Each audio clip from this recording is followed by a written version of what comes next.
Hello, everyone, and welcome to today's session. My name is James Elsmore, and I am the CEO of Island Innovation. I will be your moderator for today. Just as a first announcement, there is an option of interpretation. So if you see the globe signal at the bottom of the screen, you can choose to listen to the session in English or Portuguese.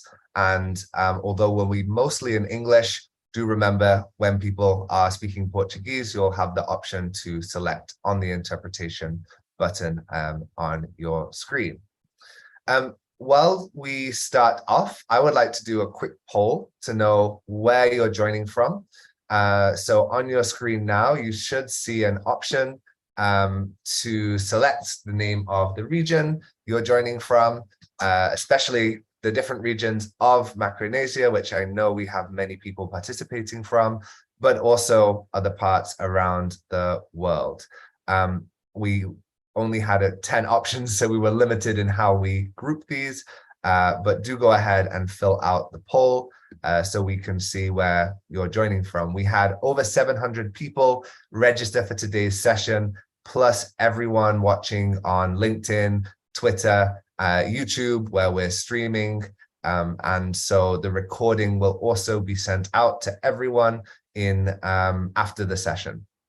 I can see in the chat lots of people joining from Canary, from Madeira, from Azores, from Terceira Island, but also Sweden, Scotland, Tunisia, other parts of the world. Do go ahead, California, Sicily. Do go ahead, let us know in the chat as well where you're joining from. Just a reminder that during this session, you're welcome to type in the chat, comment, share information about your work throughout the session. But if you have questions, there's a separate Q&A tab on the screen that you should see. And it really helps me out if you put your questions in there, because it's easier for me to respond and to organize. So do go ahead and do that during the session.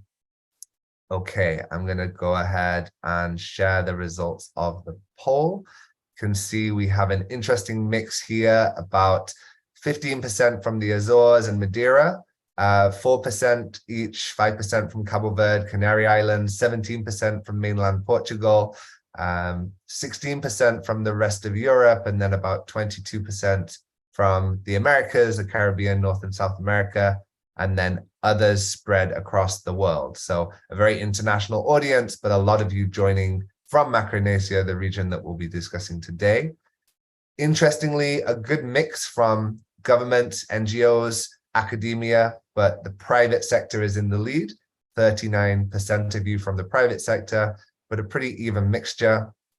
And then as expected, a mixture of people joining from different sessions, but a lot of you in the environmental services and oceans sector, as we might have predicted for today's topic. Fantastic. And as people join, I'm sure they'll be going ahead to introduce them in the chat.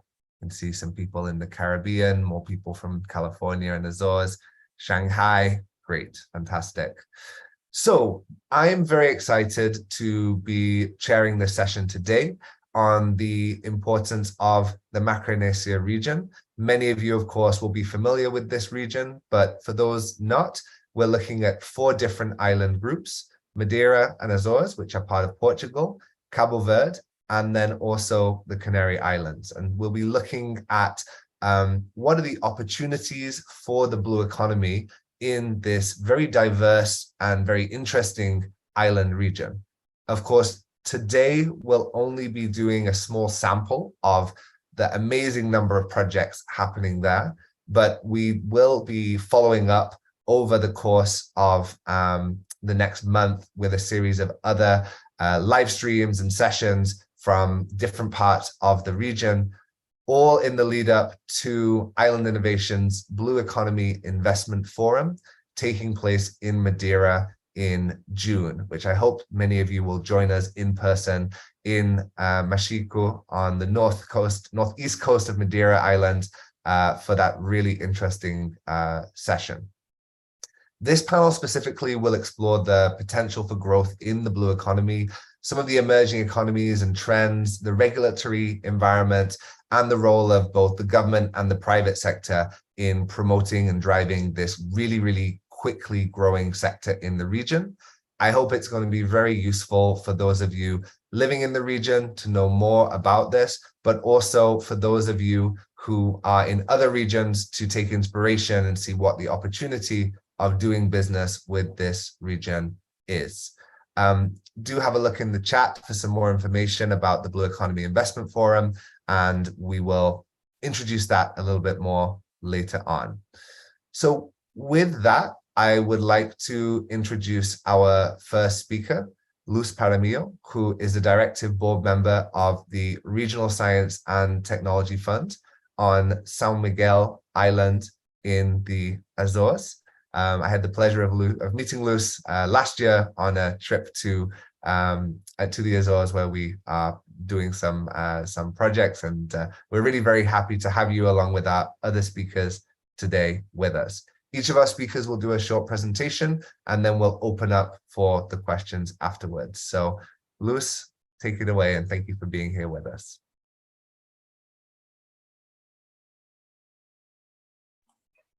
Thank you, James. I'm going to try to share my screen.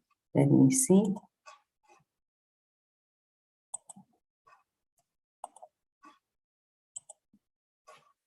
Okay. Can you see? Yes, go ahead. Okay, I cannot put down this, but okay, it's here. Thank you so much for this kind invitation of the Island Innovation Network. It's our pleasure from FRCT and Azores government to stay here in this discussion, because for us is very important topic.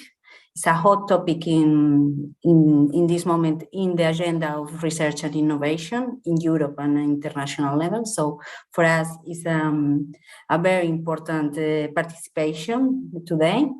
I would like to highlight also that this presentation is a reflection about how the knowledge can be strong the economy, the blue economy in Macaronesia in particular, because we have several relationships, especially in science, and we would like to show you how this cooperation and coordinated approach in some areas could be fundamental to create a robust blue economy in Macaronesia. So I'm going to start with the presentation of the OECD Global Survey that was launched about blue economy in 56 regions along the world. And it's very interesting that, of course, all data that you can research for this document, so that is very, very interesting. All data can see observer, and the most that the GDP and the jobs are, when we take a blue economy in a sustainable way, can increase and can retribute to the local communities' quality of life. Blue economy now is a very, very new approach when we speak about sustainable economy. However, blue economy not is always green, and we need to equilibrate the growth and the development with sustainable conditions for the people that work in the blue economy sectors, but also for the local communities, especially in islands, that are extremely related with the economy. Now, the solution from the perspective of the science and innovation is to provide strong knowledge for the efficient support and try to be more greener economy and provide the blue solutions for a future sustainable blue economy. In Europe, because this is our framework here in Macaronesia, our policies related with the ocean are framed by the international level, of course, and the United Nations agenda, of course, and the Sustainable Development Goals. But the policy framework is strongly related with the Europe policy. In blue economy, with the last developments were reported in the Blue Economy Report 2022, where it appears the blue economy forget the idea of growth, and start to be more sustainable and more greener, and give some options to do this transition. And to support this transition, the European Commission also launched the Blue Economy Observatory to monitor all activities, maritime activities, but also marine-based activities related with blue economy and all ocean services in Europe. It's very interesting because the Blue Economy Observatory is have scientific research by GTRC, but also by DGMAR, and try to support the all integrated maritime policy in Europe. This Blue Economy Observatory is supported also by several tools for blue economy, as is the satellite accounts of the member states, and also all other tools that the Ocean Invest, as is the case in Portugal, the platform, to create a new business, a new development of new ideas, to create a new emerging uses of the sea, taking in account the natural capital of the ocean. Also in Europe, in the research perspective, we have a very, very important policy, an instrument that was launched under the Horizon Europe program, that is the framework program for innovation, research and innovation, that financing research and innovation in Europe. And the Commission launched the Ocean and Water Mission. This Ocean and Water Mission is a movement we can see as a governance structure and a movement to link science and innovation and to provide the involvement of the communities, especially for three objectives. The first objective is to protect the ocean, the health of the ocean. Second one is reduce plastic pollution. And third one is the blue economy and neutral economy and circular economy. And these instruments, the Ocean Mission, are very articulated with other initiatives of the European Commission. That is the partnership, the Sustainable Economy, Blue Economy Partnership, that is a big partnership to financing sustainable projects related with the ocean and with a lot of investment in research. Okay, I don't know if you can see here well. Okay, let me see.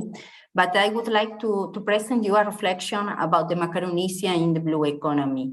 So when we see Macaronesia, these biogeographic regions, as James said before, this is 4th island, 3 of them included in Europe, and 4th Cabo Verde. 2 of them, Azores and Madeira, are Portuguese archipelagos. Canary Island is a Spanish archipelago. And they share a lot of features related with geographic conditions. So we would like to see how this set of geographic features can be the support services for develop a blue economy in a sustainable way. So we have to think about geopolitical level, the importance of the Macaronesia in Europe, because you know, the territorial waters and also the extension, the economic exclusive zone, provide to Europe a new space for developed blue economy, and in the corner of Europe, in very geopolitical situation, very interesting. So we have a very important weight at the geopolitical level for Europe.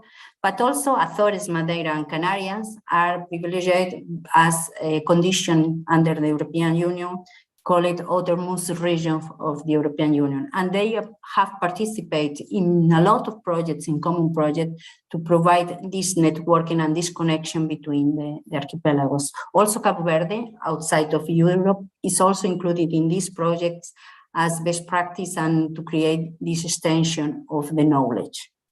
And last but not least is the moment that in the science and diplomatic agenda that we live in this moment. The last year in June, we have the United Nations conference in Lisbon to speak the importance of the one planet and one ocean. So the Macaronesia in the Atlantic has a lot of importance for research and innovation. And we need to take advantage of this moment, this momentum of the ocean and to support the ocean. Regarding the research and innovation ecosystems, we need to know that the Azores, Madeira and Canary has different regional innovation ecosystems, but it's and research ecosystem, but it's important that the ocean and the blue economy are inside of the policy of science and smart specialization strategies. This is very important. Let me see. Okay, we have in the last year, in 2021, we have one project financing by the European Commission, call it Forward. This project provides excellence and capacity to the utmost regions, provide experience and capacity to participate and to have more excellence in science. So we have some data here that related with the blue economy, but it's also to have you in mind, which is the difference between the population with Canary Island, that are 2 million people. On the other side, we had 200,000 of people in Madeira and Azores. We have also the land area, but especially the exclusive economic zone that are very different, and the importance of this asset for different regions and especially for economic development. This is very important data that we have, we need to have in mind for thinking in blue economy and how we can develop blue economy in a sustainable way. Lucy, if I can just ask you to wrap up, please. Thank you. I will try. Only to have an idea in this new Horizon Europe program, Azores has a very important participation with 3.5 million of euros, and Madeira also has a very interesting participation, only 3 entities, but with a lot of projects in 3 million also. In very quick way, I would like to present you some of projects that the Macaronesia has, and all of them are working in the several programs. We would like to present you the coordinated from FRCT in the biodiversity area. This is the Mystic Seas projects that want to monitorize the implementation of the Marine Strategic Directive. That's these 4 projects, and also the indice projects in biodiversity, MOVE and MOVE on. All of them are in the Macaronesia space, in the research space. We have also coordinated the Marine Special Planning projects also with Madeira and Canary Island and MASH projects. This MSCP Marine Special Planning is a very important tool to support the development of blue economy and support the policies. We have also in the Horizon Europe the Blue Mission Atlantic and Arctic, that this is a very big project that involves Canary Islands with Blocan also, and is coordinated by the Air Center. And we are financing agencies for the Sustainable Blue Economy Partnership that has a dimension of 100 million euros to financing blue economy in Europe, but with a lot of participation from Macaronesia. This is a very quick vision, but I would like to present you also a project called the Smart Blue project, that is a cooperation between the Canary Island, coordinated by Canary Island, with Madeira and Azores, and the objective is to develop a strategy, a blue economy strategy for Macaronesia. Also make very quick also the Atlantic Observatory, that is an investment of the grants, but try to create a cooperation space in the economic exclusive zone of Portugal with involvement of other countries that could be also here to invest. In a very quick way, and this is last slide, some of the ideas based in our experience, the importance to have a blue capital accounting in Macaronesia. This is very important to implement correctly and with efficiency the policies. The marine special planning to support this blue capital accounting, and of course the marine protected areas that I think Pedro can be explained a little bit more in Madeira, and the biodiversity corridors. These are some of the ideas, but of course there are a lot of ways to cooperate and to invest in Macaronesia. Thank you, James. Thank you so much. And I think this aspect of collaboration that you're talking about is very, very interesting. So hopefully something that we'll be able to get into during the Q&A afterwards. I was just looking in the chat and I can see more people joining from across different parts of Macaronesia, but also from the Maldives, from Tahiti, from Newfoundland, from Vancouver Island as well. So great to see this global conversation with this local examples. Luz, you had mentioned Plocan, and I wanted to just share apologies, unfortunately, from the CEO of Plocan in the Canary Islands, Jose Brito. He's unfortunately not able to join us. And unfortunately, Mr. Ricardo Serão Santos from University of the Azores, the former Portuguese Minister of the Sea, due to unanticipated circumstances, these two speakers won't be joining for presentations as we have advertised, but we are hoping that we will have an interview posted with them in future weeks to make sure we can hear their aspects from the presentation. And of course, we have a great set of speakers joining us for today. So we'll move on to our next speaker now. Thank you, Luz. And I would like to invite Mr. Pedro Sepulveda to come onto the screen. Pedro is in another Portuguese region, the region of Madeira, and he is the head of Climate Action and Sustainability Unit at the Regional Directorate of Environment and Climate Change, and a long-standing supporter of island innovation. So we're very happy to have you here, Pedro, to share some insights from Madeira. Thank you very much, James. Thanks for the invitation and for the opportunity to be here with you guys today. It's a very big challenge to speak to such a diverse audience. So I'll try to share my screen.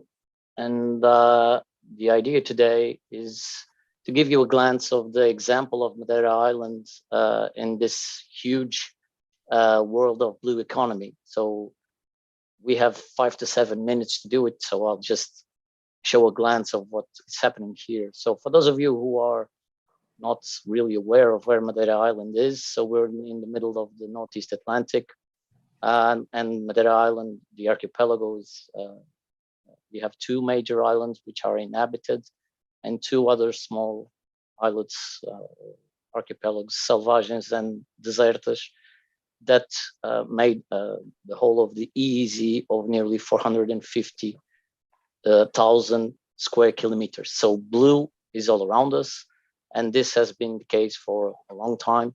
So maritime activities and the tourism associated with it have always played a decisive economically role in this island, as it is in nearly every island in the world.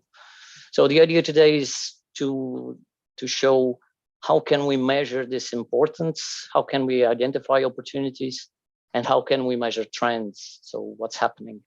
And this is really important for the policy sector, because this helps define long-term strategies and policies, of course. So here we have some ways to measure the importance of blue economy. So now we have the sea satellite account that Luz was speaking about. So in 2016 and 2017, this statistical work, which is done also in Portugal, showed that 10.3% of the regional gross value added is coming from blue economy or the sea sector, 453 million euros, and more than 11,000 jobs 9.4% of the regional employment is also in this sector. Another very interesting instrument is a barometer, an index measurement of all the blue economy sector. And you can consult this publication in this link. And this also, this barometer, this index measurements have been showing since 2008 what's happening with the blue economy. And we are on the verge to present our blue economy strategic plan. So this is a work in progress and should be presented in the next few months. So we know that blue economy is a key sector economically, but this is also a key sector environmentally. And the main challenge is to compatibilize all interests. This map here shows all the existing and potential activities within Madeira's EEZ. And this is a map from a very interesting work done or presented in 2019, the Maritime Special Planning Situation Plan. This is available in a geo portal that you can also consult. This was done for Portugal and specifically for Madeira and Azores. So this is made of two, I would like to highlight two reports that was done in this work, the characterization report and the specialization of uses and activities. So this can be consulted in the geo portal. And this work was really important to compatibilize activities. This is a case of two activities that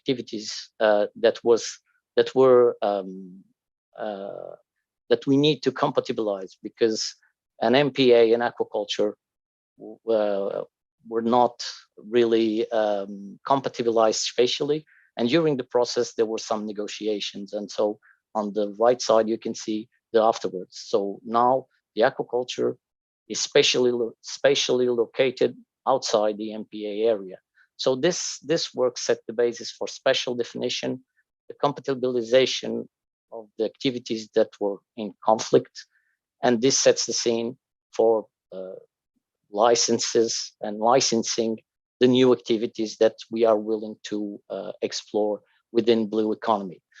And what does exist here? So I would like to showcase a few examples. There are a lot more, but I don't have time to go through it, maybe in the Q&A session. But the environmental protection, as I said, was something really important for us. 89% of our territorial sea is classified as MPA. And very recently in 2022, Selvagens Islands Reserve were established as the largest no-take area of the Northern Atlantic. So nearly 3,000 square kilometers of no-take area. And this sets the basis for scientific investigation in the sea to progress. Luis had the opportunity to mention some very big project that I mentioned a few entities, but there are more working. And so these entities are producing lots of information, scientific information that it's available also to other sectors. So this is a very important sector here. Another sector that's been here for a long time is the ports and the fishing activities. So we are known for having lots of cruise ships coming here. We have two major ports, one cruise port and one cargo port in the bigger island, Madeira, and one mixed port in Porto Santo. And our fishing fleet is a very small one, artisanal one, but it has its importance in the economy, in the local economy. And another sector that I would like to highlight is shipping. So one of the graphs that is coming from that barometer I've told you about is on the International Shipping Register. And this is the graph from 2008 to 2018. And you can see the growth in the number of ships registered and the gross registered tonnage of merchant ships within our shipping register. So this is also a very interesting sector to speak about. Another one, coastal tourism, of course. We have lots of companies and lots of tourism using our coastal area, diving, boat trips, nature watching, big game fishing. So lots of companies, and this is a sector that's been growing in the last years. Another sector, very important one, aquaculture. You can see here, this is from the Maritime Spatial Planning. In orange, these are the areas already producing. So in 2021, 1,400 tons on open sea fish farming, almost everything of gilthead bream. But the other shadowed areas you see here are areas that are already available for licensing to increase the production. And I would also like to mention the Governmental Mariculture Center, a center that it's been here for a long time, that develops its own RD&T projects and that support private companies in these activities. So the government is really committed with this activity. Another very interesting potential activity or existing activity is the submarine communication cables. So just to mention the last example, the L-Link cable that has a branch directed to Madeira. It's a state-of-the-art optical platform with high-capacity connectivity, a transatlantic route from Southern America to Africa to Europe that connects the major terrestrial and subsea hubs.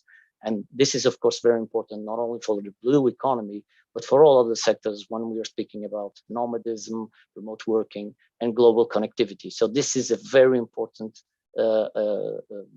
activity, not just for blue economy, but for all the economy in Madeira and to put Madeira connected to the world.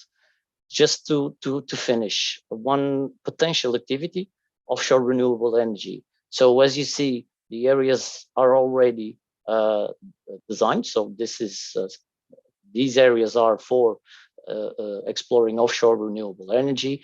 This will be very important for Madeira to meet its climate goals because we have limited land space, of course, and these areas are important in order for us to achieve what is mentioned in the Action Plan for Sustainable Energy and Climate that was developed and approved last year, and for the in progress strategy for green hydrogen. So two important areas that will need the offshore renewable energy contribution to achieve its goals. You can check this website to learn more about Madeira Blue Economy. And I would like to finish by saying that blue economy in Madeira is set in three major pillars: clear commitments, opportunities, and of course, we cannot forget sustainability. Okay, so thank you very much for your attention. Thank you so much, Pedro. Very interesting to see everything happening in Madeira. I'm looking forward to that discussion shortly. For our next speaker, we'll be staying in Portugal, coming to the mainland. And for those of you in Lisbon, where I'm also based, I'd just like to mention briefly, we are also in the process of launching the Lisbon Ocean Professionals Network. So if that's something of interest, do get in touch with us after this, because there's so much happening in Portugal. It's hard to keep up in the blue economy. And one of the pioneers of this sector in Portugal is Wavec, which is a very, very interesting company that our next speaker will be telling you about, Ana Brito Imelo, who is the senior advisor at Wavec Offshore Renewables. So looking forward to hearing more, and over to you, Ana. Hello, and thank you for the invitation to participate in this interesting event. I'm going to share my screen.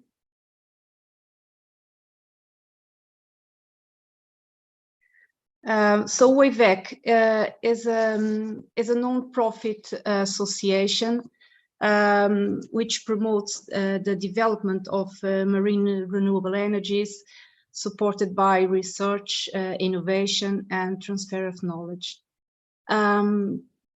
I will speak about marine energies in a broad context, and at the end, in my last slide, I will speak about the specificities of marine renewable energies in islands. The blue economy covers many different sectors. Some are established sectors like tourism, and others are emerging sectors. And renewable energies is renewable energies placed in the ocean is one of the emerging sectors.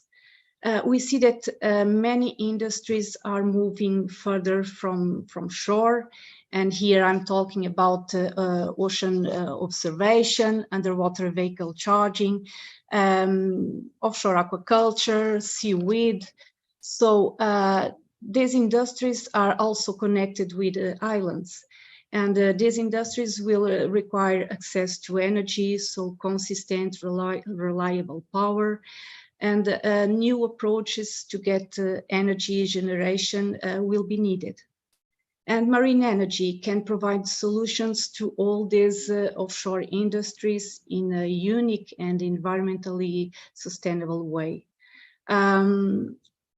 It can be also very attractive for islands to replace costly power generation systems dependent on imported diesel, and also to power some blue economy sectors which are moving to offshore. So here we are talking about niche markets, and it has been suggested that these new markets may be a faster route for the development of marine renewable energies with lower costs, lower risks, and also lower energy requirements. There are different marine energy resources, for instance, wave energy, offshore wind, which in deep waters can be floating, and floating solar PV. There are other technologies, but I'm showing here the technologies that are under development in Portugal. So to achieve a global energy system entirely sourced from renewables, we need the right mix of wave, wind, solar, and all these resources are complementary. So in order to deliver a zero carbon electricity system, we must combine renewable energy sources like these ones. I think it's important to mention the status of the technology, because marine renewable energies are at different stages of development. So offshore wind combines decades of wind turbine development with expertise from other maritime industries. Offshore wind has been a huge technical challenge. An offshore wind farm is not simply transposing an onshore wind farm to the sea. So moving to the ocean has stimulated new turbine technology and novel foundations. The vast majority of offshore wind farms installed to date have foundations fixed to the seabed. But if we go to deeper waters, like it is the situation in islands, we have to go to floating offshore wind technology. For ocean energy technologies, and here I put a focus on wave energy. So ocean energy, technologies where the motive power is the water. At present, they are still in development stages, with most technologies in the prototype phase and some just reaching the commercialization. A new emerging trend in the offshore renewable energy sector is the development of floating photovoltaic, with a potential for rapid growth. So all these technologies, they need to reduce the cost of energy to make them competitive with more established technologies. The costs are still too high to compete with other renewable energy technologies. So innovation is a vital part of these technologies, but also innovation in terms of finance mechanisms. So now going to the barriers and the enablers, and here I put a focus on the islands. There are engineering challenges, of course. This is a new technologies,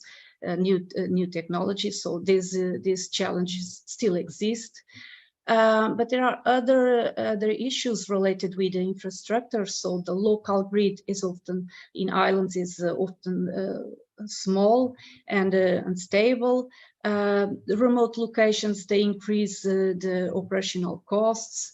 There is limited availability of equipment, and there is a need to invest in the supply chain significantly and in ports and logistics. Also, some barriers or some difficulties on social environmental aspects, for instance, concerns related with to the visual and the environmental impacts.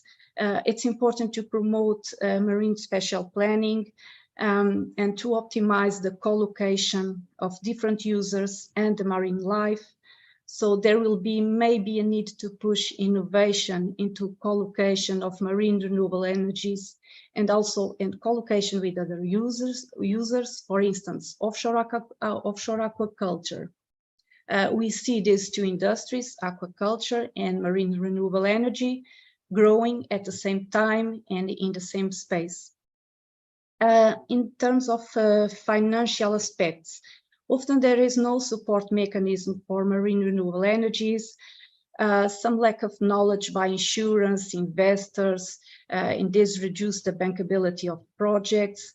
So innovative funding schemes are key to promote ocean energy because the risks are still perceived around the technology. In terms of policies, marine renewable technologies are still innovative, and so there is some lack of policies to facilitate the adoption of these technologies. There is limited experience in consenting, and there is a need to streamline the process of consenting for these projects. So, and a key aspect also is the fact that private investors will not engage without market visibility and clear targets set by the governments. This is important if we want to go ahead with marine renewable energies in islands. So as a final note, I will say that the blue economy is expected to grow and to grow in the islands as well. And marine energy is very well placed as a potential solution to decarbonize not only traditional sectors, but also emerging sectors like aquaculture, green hydrogen generation, ocean observation, underwater vehicle charging for research purposes. And this will, however, require more effective and creative ways to accelerate the shift to marine renewable energies. Thank you. Thank you so much for the presentation, Anna. I think this topic of renewables is something, and ocean renewables specifically is something that we're constantly asked about when it comes to island communities. And I think you shared some really important points about the challenges, but also the opportunities there when looking at Macaronesia, but also other island contexts around the world. So we'll now move to Cabo Verde for our next speaker. I'll invite Delvis Fortes, who is the the regional coordinator for Lusophone Africa for the Fisheries Transparency Initiative, to talk a bit about the perspective on blue economy from Cabo Verde.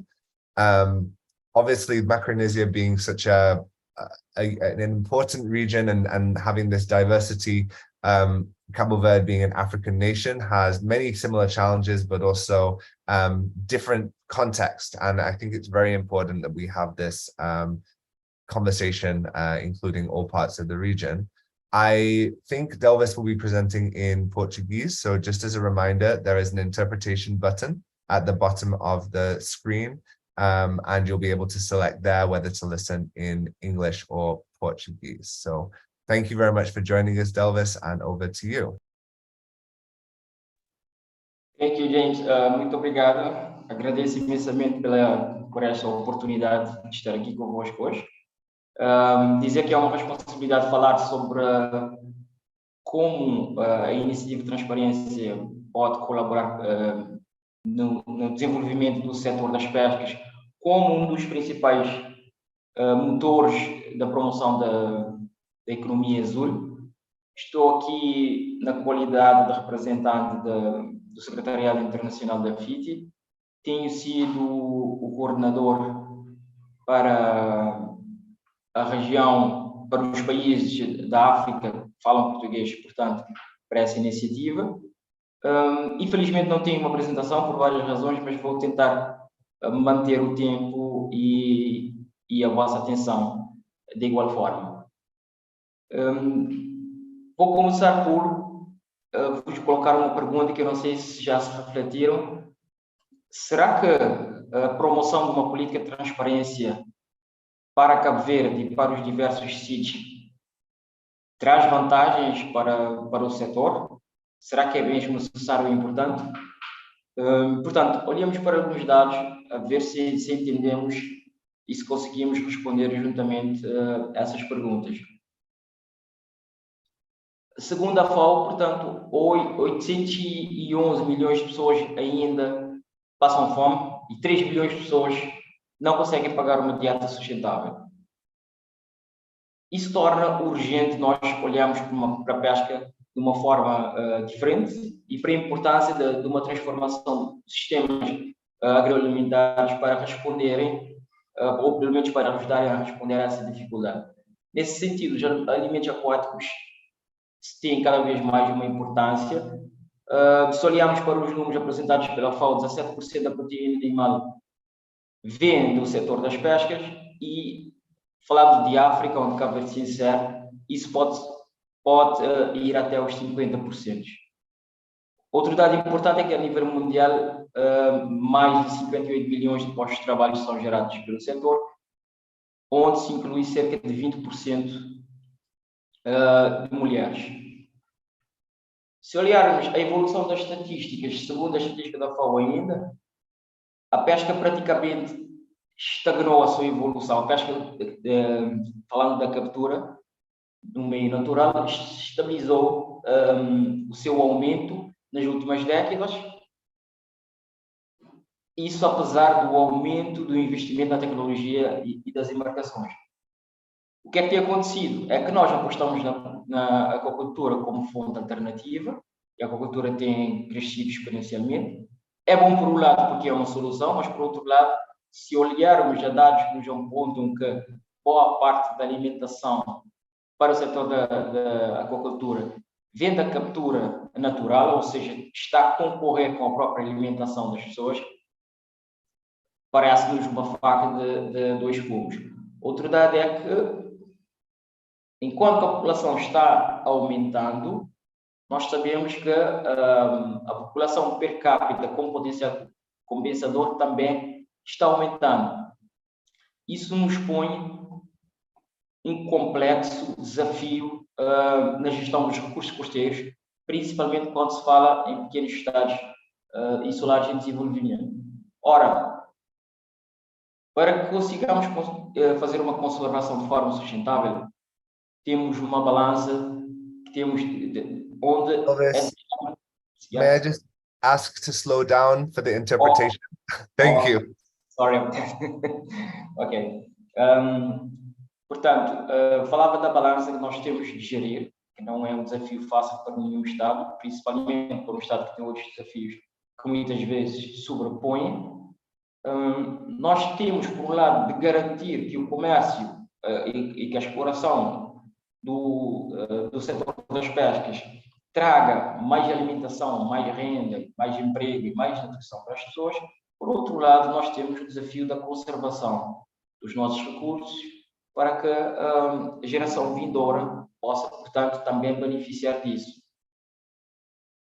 Isso nos põe três desafios interrelacionados: alterações climáticas, a poluição e a sobreexploração das pescas. Se passarmos a olhar, portanto, ao que normalmente os sítios nos apresentam em comum, nós temos que os sítios apresentam várias características em comum, mas a maior parte deles apresentam uma vasta área de exploração no domínio marítimo, portanto, considerados os grandes estados oceânicos. Isso torna com que a maior parte deles tenham grande dependência do setor para promover a segurança alimentar, a redução da pobreza e também a promoção de emprego. Isso está tudo linkado com a promoção do desenvolvimento econômico, que vai contribuir para o grande bolo que é a economia azul. Mas olhamos a desafios. A maior parte dos sítios apresentam constrangimentos fiscais. Ou seja, embora alguns possam ser considerados de renda média alta, não é claro essa balança entre aquilo que se ganha e aquilo que se investe e aquilo que se declara no setor. A maior parte apresenta também volatilidade econômica, uma grande dependência, sobretudo, do comércio externo para sustentar as economias. A maior parte dos sítios, onde é o caso de Cabo Verde, encontra-se, portanto, altamente endividado e depende portanto, da forma como gera esse endividamento para conseguir investir internamente, nomeadamente na economia azul e no setor das pescas. Nós temos serviços públicos altamente carregados na maior parte dos sítios, onde o Estado normalmente é um dos maiores empregadores. Nós temos rendas desiguais, normalmente falando da questão de género. Portanto,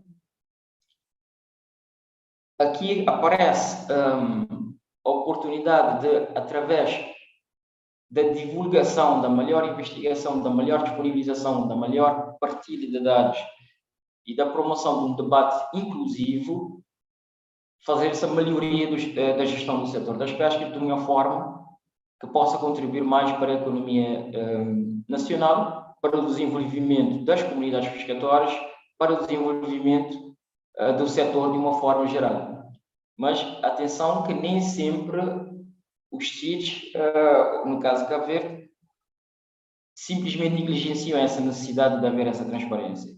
Aliás, Cabo Verde é um exemplo, acaba de ser o 5º país aceito para o estatuto de candidato a FIDI. Portanto, vamos encontrar nestes pequenos países também uma grande diversidade marinha, também que exige um maior esforço financeiro para conhecer, divulgar e planear em função do conhecimento. Várias prioridades dos setores também têm normalmente. Vamos ter desafios de alcançar instituições de responsabilidade, digamos, que sejam responsáveis para promover esse debate inclusivo e essa partilha de informação. Nós temos também um problema em comum na maior parte dos sítios, que é o facto de se perderem os maiores cérebros, o que dificulta também, quer se perde para o setor privado ou para o estrangeiro, que se dificulta também a capacidade nacional de ter dados acurados e de promover essa tal divulgação que se almeja. Portanto, a promoção da política de transparência aparece, nesse caso, como uma oportunidade para os sítios, para uma melhor coesão e melhor desenvolvimento dos seus setores. Nós temos a questão de não ser apenas questões económicas, nós temos o impacto das alterações climáticas, que nós sabemos que é maior na maior parte dos sítios. Nós temos a questão da volatilidade económica e social, mas também nós temos algo que é positivo, que é a resiliência dos povos, é a coesão, é a sociedade civil cada vez mais empenhada em exigir essa inclusão e esse debate informado para a promoção do setor. Nós temos as comunidades reclamando cada vez mais ter vez e voz na definição das políticas de gestão, e nós temos também essa comunidade internacional que cada vez mais quer ver os países com quem estabelecem parcerias a promoverem essa gestão transparente. Portanto, por tudo isso, nós achamos que sim, e é o que a FIDI vem fazendo, é trabalhando com os países no sentido de melhorarem a governança do setor das pescas através, portanto, da promoção dessa política de transparência, do debate inclusivo e da inclusão, do debate informado e da inclusão no processo de tomada de decisão do setor. Muito obrigado, Dois. Muito obrigado, faltamos tempo agora. I'll switch back to English, and we will come to the Q&A very shortly. So thank you very much, Delvis, for that insight into the situation in Cabo Verde. Before we go into the questions, I just want to share with you a little bit more about the Blue Economy Investment Forum coming up in June. Many of you who are participating are in Madeira, and we would love to see you there, but also for others traveling in from across Europe. I know we already have people who bought tickets from as far away as the Caribbean to come to Madeira in person in June, and we're very excited to be holding this event.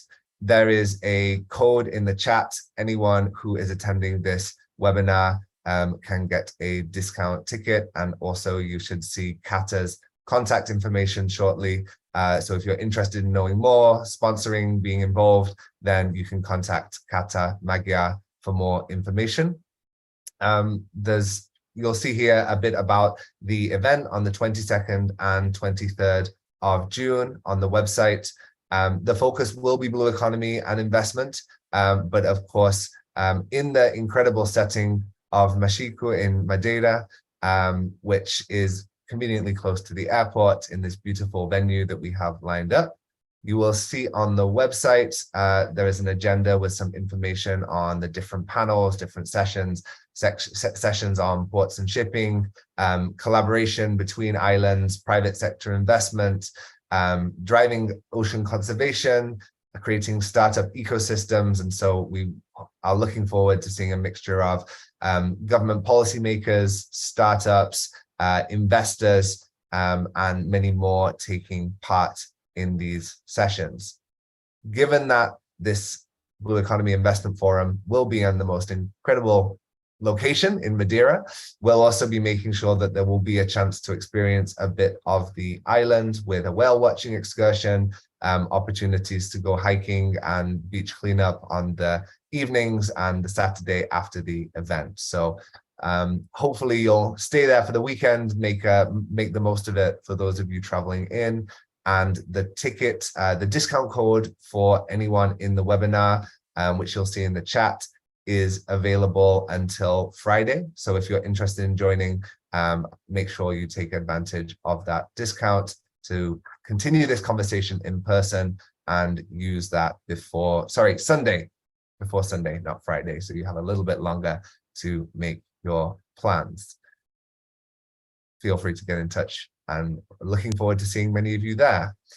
We have a quick video to give another insight into Cabo Verde from our partners, speaker Serge Joy, who is working with the FAO and the Green Climate Fund, among other organizations on this. So I'm going to play a brief video, and then we will go straight into the Q&A afterwards.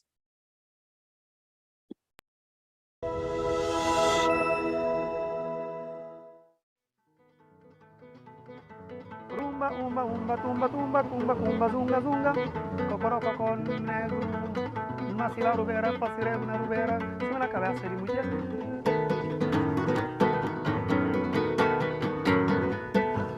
Ntabamar, ntabamar, ntabamar, ntamurguja na azul, ntabamar, ntabamar, ntamurguja na azul, azul, azul, azul, azul, azul.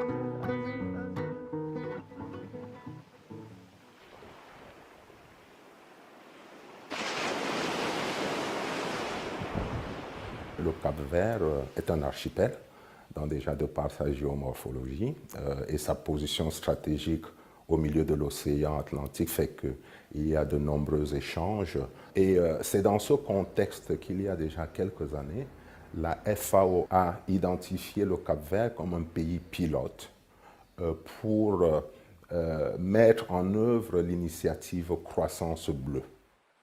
Bom, é preciso dizer que a adoção desta carta vai mudar substancialmente toda a abordagem que Cabo Verde tem vindo a fazer na sua economia. A carta permite que haja um potencial enorme de aproveitamento em termos de legislação, em termos de investimento, para que a economia de Cabo Verde se volte realmente para aquilo que é a economia do ambiente que lhe rodeia, que é o mar. Ce travail, c'est un travail dès le début qui a été toujours fait en partenariat. On a toujours adopté une approche participative, déjà avec les principaux acteurs, c'est-à-dire ceux qui sont directement impliqués par tous ces écosystèmes marins. Temos a questão dos recursos relacionados com o mar, temos a questão das pescas e também temos a questão do turismo.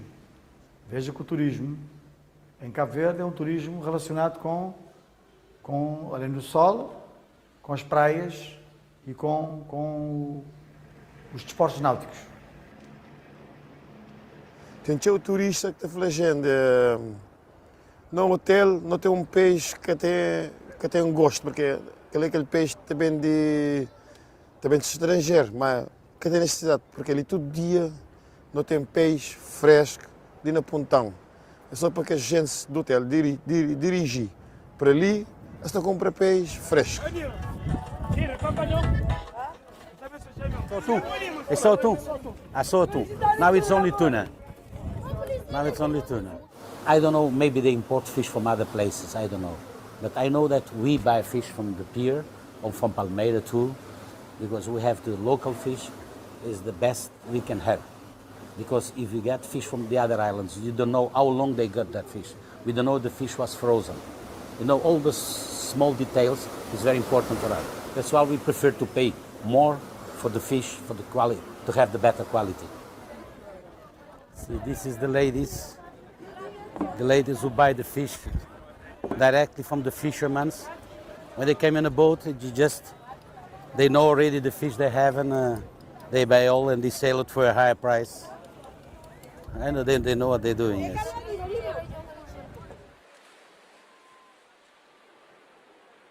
Sim, melhor espaço no futuro não está querendo. Por ninguém que está querendo encher ali na ponta durante o dia dentro do sol para vender um peixe. Se não tem um espaço, um mercado, um lugar com boas condições, com um frigorífico, que não pode ter um gelo, um coisa, não está saindo ali.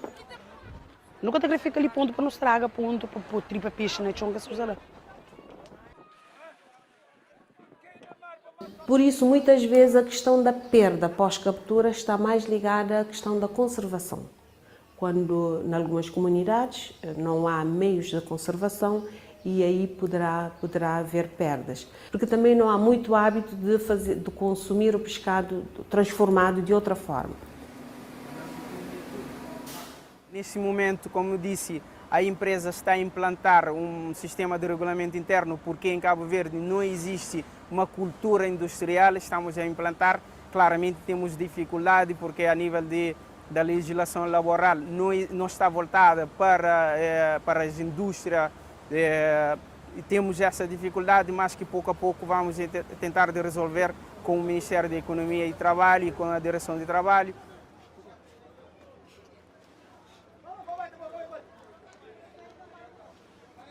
Daí que temos que promover uma investigação para que possamos então explorar, sim, mas dentro dos limites de sustentabilidade, de modo portanto, a promover essa tal economia azul. Porque a economia azul é exatamente um pouco mudar o hábito e portanto, explorar numa ótica mais ecossistémica, portanto, promover outras cadeias de valores, promover outros tipos de atividades. Não tem algo que na nossa pesca localize. Essa é uma questão para não organizar. Para não organizar para cada um, para não respeita. Para não respeita, porque tem pesca artesanal, tem pesca de turismo, tem pesca de indústria. Se cada um de nós não organizar, para não respeitar a pesca, para o futuro não também ter uma vida mais melhor do que a grinha.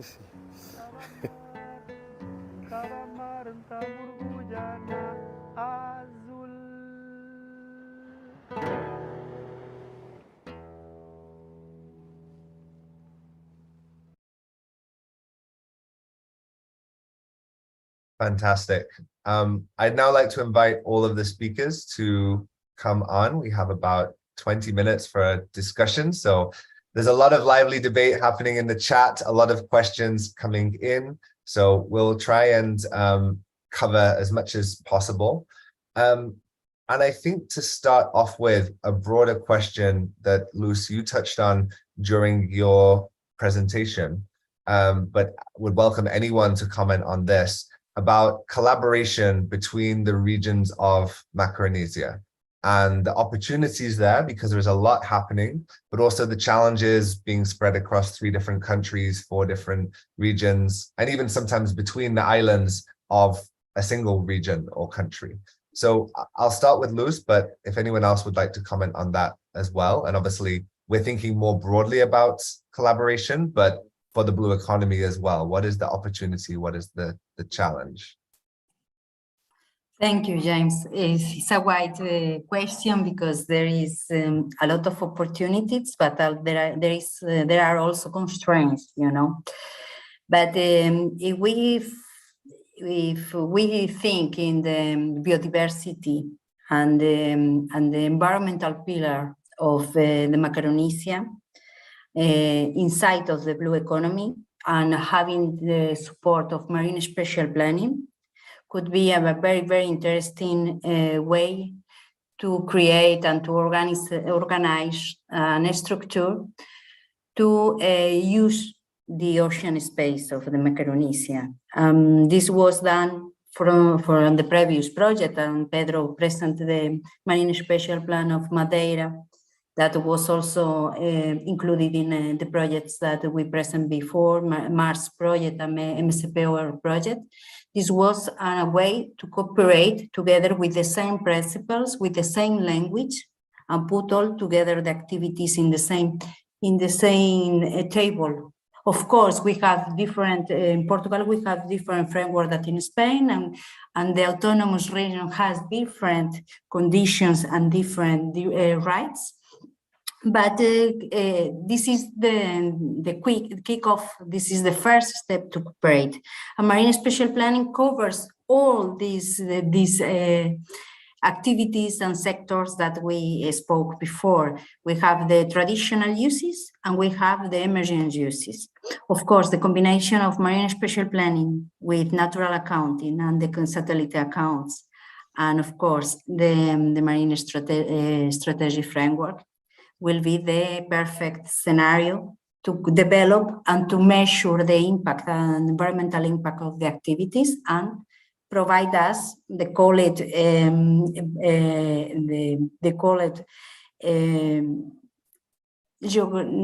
Macaronesian borders, earth borders, you know, as the Stockholm Institute say, regarding which is the capacity of the ocean of the Macaronesia to be developed, and how we can, one question that appears in this cooperation also in the chat is how we can involve the local communities. In the case of marine spatial planning with the projects and with the spatial plans, the first objective was involve the communities that works on the ocean.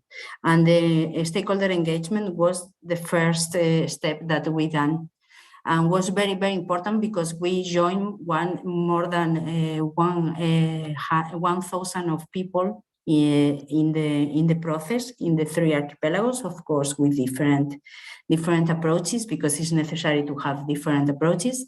But understand that the idea of marine spatial planning and the idea to know if we have information, if we have this knowledge in a easy language for the local community, we can have better results in this engagement. So I think the marine spatial planning framework could be one of the main cooperations, big projects that we can done here in the Macaronesia space, especially to provide Europe that we have some weight and we can work together.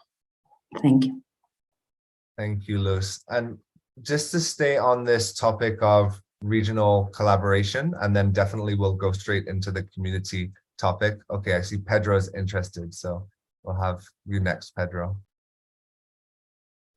Thanks, James. Just to complement what Luz was saying about cooperation, it is really important to state that in Macaronesia, we have been cooperating for a long time because there's a specific funding from the European Union for the Interreg Macaronesia, so specifically for this area, and for a long time we have been cooperating with the governments and the research institutes. And as Luz was saying, one of the things that we have been progressing in several areas, but also in this area of maritime special planning and blue economy, is the engagement of all other stakeholders. So to be a participatory process. So this is important to state that the combination of the governments and research institutes has been providing some information that is now being used to develop the policies and to define the strategies in the region.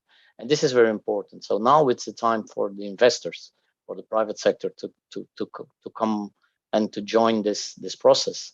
And the new Interreg funding is also looking for the private sector to come and to participate, because the scene is set, but now we need, of course, the investment from the private sector. And then this has been done in order to develop the pathways and to make it easy for whoever wants to invest either in traditional activities or emerging ones. Thanks. Thank you, Pedro. I guess to broaden that conversation then, and include this obviously very important aspect about how the local community is engaged when it comes to the blue economy. Definitely within the blue economy, one of the challenges can be that these programs are often government-led, involving quite large industry organizations. But as we saw in the video, there is an obvious need to engage with local fisherfolk, as an example, and not limited to that, of course. And it varies so much across. I think it's also worth remembering that in the island regions, the government plays a really larger role than it does on the continent, and is really critical that the government is involved. So how do we find that balance? How do we ensure that the local community is engaged? And what are the what methods, I guess, have you seen used for that kind of engagement to ensure? Because we know that these programs cannot succeed without local community involvement. Who wants to take that first? Delvis? Oh, and then Anna. Of course, I will stick to fisheries only, but I will give the example on how we are trying to deal with this at the FITI level. Each country that wants to adhere to FITI needs to create a multi-stakeholder group. And it is a multi-stakeholder group. We have three subgroups, one representing the government, the second one representing society, civil society, but the one is representing the private sector. And this includes the communities as equal as the large investors. The group is responsible to produce annually a FITI report, which is a picture of what was the fisheries sector during last year. I mean, we are talking about legal framework, contracts, license, catch, stock assessment, external financing. So we are promoting a working group that will describe everything in terms of information that exists in fisheries. If it exists, we analyze if it's available. And if it's available, we analyze then if it's accessible to everybody. And this report is published in our website and everywhere that we can use to promote the spread of this information. And then at the end, of course, the group doesn't have the power to regulate, but the group set a letter recommendation for the government to improve on what it's not as good as we would like to. So communities can participate and they are informed also back on what is happening. Thank you, Delvis. Anna, did you want to come in on that? Yes, I was just going to add that it's part of POIVEC. We have this role of promoting marine renewable energies and engaging with all stakeholders. And we have learned over these years that it's very important to, from the beginning, from the early stage of a project, to engage with local communities, and mainly with those working at the ocean, like fishing associations, people directly involved in activities related with the sea, because the sea has very different users, and all want to have access to a space in the ocean. And so marine spatial planning is very important, and it's important to take into account all concerns. And we have been done this in collaboration with local authorities, which are very important stakeholders, to have the adequate engagement with the local communities, because they know the communities. And we understood that it's part of the success of a project in the ocean to have this local engagement. That's just what I like to add. No, that's interesting to hear points from the energy and the fisheries side. Again, one of the challenges when we talk about the blue economy is it's so many different areas, and actually each of these areas requires some specific attention. Luz or Pedro, is there anything else that you'd like to add? Luz? Yes, in our case, in the case of Azores, we have a very intensive involvement of the stakeholders in an initial stage of the marine spatial planning processes. But now we are a very, very dynamic project that is the Blue Program, that aims to protect the 30% of the Azorean waters. And we have the Blue Program has a very important involvement of stakeholders. The different types of stakeholders are sitting in the same table to discuss with the regional authorities in order to listen which are the importance and the knowledge that they have, especially fisheries, about the stocks, about the areas, because this knowledge and this information is also specialized in the islands and between the islands, and it's very, very interesting, the process that now is running here in Azores for the marine protected areas. The Blue Program, Blue Azores Program, is very interesting. If you have any question regarding that, you can also check in internet, because it's very, very interesting. This process is led by the government of Azores, Océano Azul Foundation, and also the Wait Institute. So it's very interesting partnership, a private and public partnership, to promote the Azores in marine protected areas. Also in Madeira, and Pedro can also complete this. Thank you. Thank you. And actually, Pedro, before we go to you, there was another specific question for you, which I now have to find in the long list of questions. Here we go. From Shannon Isenia, who I know is in Curaçao and maybe is looking to look at how some of these concepts can be applied in the Caribbean, but specifically on the marine spatial planning legislation, the MPA that you mentioned. What is in place so far, and which of the, I guess, adaptations were made in the solution to develop the blue economy? So any further comments in addition to that first question that you can make on the MPAs in Madeira? So about that process, the maritime spatial planning was designed in a national approach, as Luz was saying, to have the same approach in all the three different regions, mainland Azores and Madeira. But each region had to make its own process. So the idea of compatibilization between activities, as I showed you, and in one area we had two activities, nature conservation or MPAs, and aquaculture, that were colliding. And so to overcome that colliding area, we had to bring together all the stakeholders in those specific activities. So this was done for all the activities that were colliding. And of course, this is not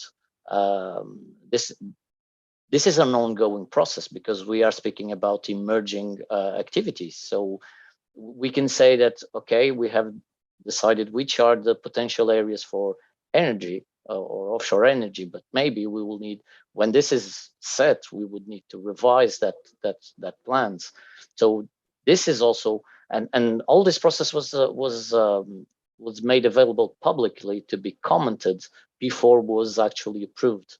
So this was approved in Parliament, in the national Parliament, but there was a consultation process open to everyone willing to participate. So after we have set all that compatibilization between activities, the process was brought to the people who was willing to participate. So there was a lot of participation, and it's an ongoing process. So it's never finished when we're speaking about maritime spatial planning, because there's a lot of activities willing to use the space, and there's no property in the sea. So, and we're and in islands, we don't have that much space in the sea, because we can get easily to 4,000 meter depths just 3 or 4 miles off the coast. So the actual useful area is not that large. So it's very hard to compatibilize all the interests. And so we always need to speak with everyone. And I would like to highlight that in Madeira, in 2019, the government set the regional secretariat, the highest level in the government, specifically for fisheries and sea affairs. So this is a compromise with the people also, that this is a very important issue, and that there is someone to answer to their questions and to attend their needs and their priorities. So I would say that every region that is willing to somehow benchmark what we have done in Portugal should look into our process and to see how this can be done and can be continued, and of course improved in their own region. Thanks. Thank you. And I think this important point around the number of stakeholders, when we look at something like marine spatial planning, we could probably have a whole conversation about all the different stakeholders that I'm sure were involved in this process, both local stakeholders, but even within the government, within the private sector, bringing those together. I think this is really important with this blue economy conversation, thinking about that map. A question specifically for Delvis, which I think is very interesting, from Christina Antunes at United by the Sea, asking in Cabo Verde about the control of industrial fishing, so large-scale fishing that's maybe from international waters. This is very interesting for us at Island Innovation. We do a lot of work in the Pacific region, and in the Pacific Islands, you have huge areas of ocean that need control, that's very hard to police for the international fisheries coming in. And I don't know if you have any comments about the large-scale fisheries in Cabo Verde and the impact that that has, because I know the video and discussion we had was also talking about smaller scale coastal fisheries. Thank you for the question, Christina. But here we have two scenarios. One is when we are talking about international waters, the country doesn't have the power to control it unless it's a vessel fishing with our flag. So according to the port state major, if a vessel is fishing outside your water, I mean high sea, international water, with your flag, it's your responsibility to control it. I don't know if you wanted to ask about the industrial fishing, the foreign one inside our water. But in case it's the first case, yeah, every vessel flying our flag, fishing outside, has to have the VMS open, have to declare the catch, have to have a license from us and also from the third country they are using. Internally, it's a big issue almost everywhere, but we have the same. They are forced to use VMS permanently They are forced to declare when they enter, when they leave. They are forced to share with us the logbook they send to their countries. So it's not perfect, but for the short time we have, maybe just to say that we have a very good legal framework in place, but monitoring is very expensive, especially when we are talking about a very large ocean state as Cabo Verde. Thank you, Delvis. And we'll wrap up very shortly. We're running out of time. There's a lot more conversations we could have. I did see one question from Gunther Koch, who I know is in the Canary Islands. And I do want to apologize that the Canary Islands did not get to be included. Obviously, that was not the intention, but we couldn't help outside speaker challenges. And unfortunately, Jose was not able to join us. But we will be sure to have a separate interview with a representative from Canary Islands and also from Plocan to discuss the local situation in Canarias to make sure we can hear from different parts of the region that weren't included today. And Gunther, in your question, you also mentioned the situation between Portugal and the autonomous regions. We don't have time to get into it, but it's worth saying that there is a strong push from Lisbon to become a leader within Europe for the whole of Portugal with this blue economy topic. But many of these topics are decentralized. And so Azores and Madeira have their own governments that make the majority of decisions on this. And so it's important that we look at the situation, yes, in Portugal, but also in the autonomous regions, which lead the conversation and have specific local policy in those topics. So with that, we will be wrapping up. I'll ask each of our speakers just for some parting words, 30 seconds or so of their final thoughts. So we'll go in the same order as we presented, starting with you, Luz.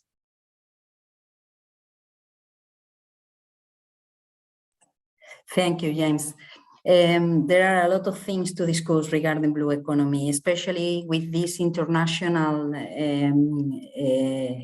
participants here, because there are very, very useful case studies here in the Macaronesia that we can transfer for their regions.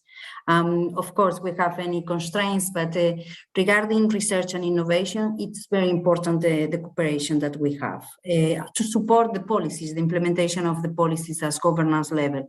So I think we are with you with Iceland Innovation Network to support you in other discussions or in other transferability workshops that you are going to organize in order to transfer the knowledge and experience that we have here in Azores, also in different blue economy sectors and also in research that provide you this experience and learn with the other regions also. Thank you so much. Thank you, Luz. Pedro? Thank you, James. I would just like to once again thank Island Innovation and you, of course, for the invitation to be part of this very interesting workshop and to highlight that Madeira is really engaged with this topic and that we will for sure be very aware of the next forum that will happen here, and that we are really interested in cooperating with everyone that is attending the forum, and we will be available also to cooperate with Island Innovation in future opportunities. Thank you very much. Anna?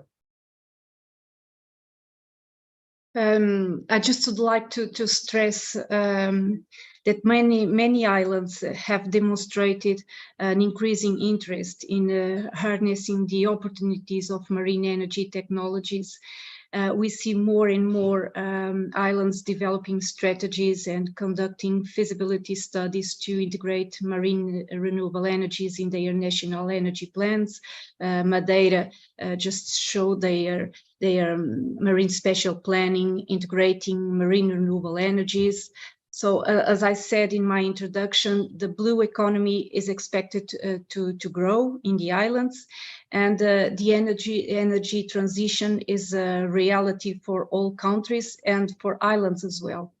And I would like to say that I'm happy to collaborate with in these initiatives related with the blue economy, with islands innovation, and also the partners in this panel. Thank you. Thank you, Anna. And Delvis, your final thoughts? Yes, I'm sharing our link for more information. Time is short, just to say that there is a space we should and we could claim more importance and more contribution from fisheries to the blue economy. But for that, we really need to promote good governance, and there is no good governance without data, without information, and without sharing. Thank you for the invitation, and it was really a pleasure to be with you today. Well, thank you everyone for the fantastic discussion. We covered a lot of ground, a lot of different topics here. Of course, we could speak for hours, if not days more, because the blue economy covers so many topics. So if you enjoyed the conversation, I hope we'll see you in Madeira in June, where we'll have lots of chances to dig into this more and also to go whale watching, which is also an important part of the experience. Thank you again to all of the speakers. And we will be in touch with a copy of the recording, some more information and future opportunities. Thanks everyone and have a good rest of your week. Bye-bye. Bye, thank you.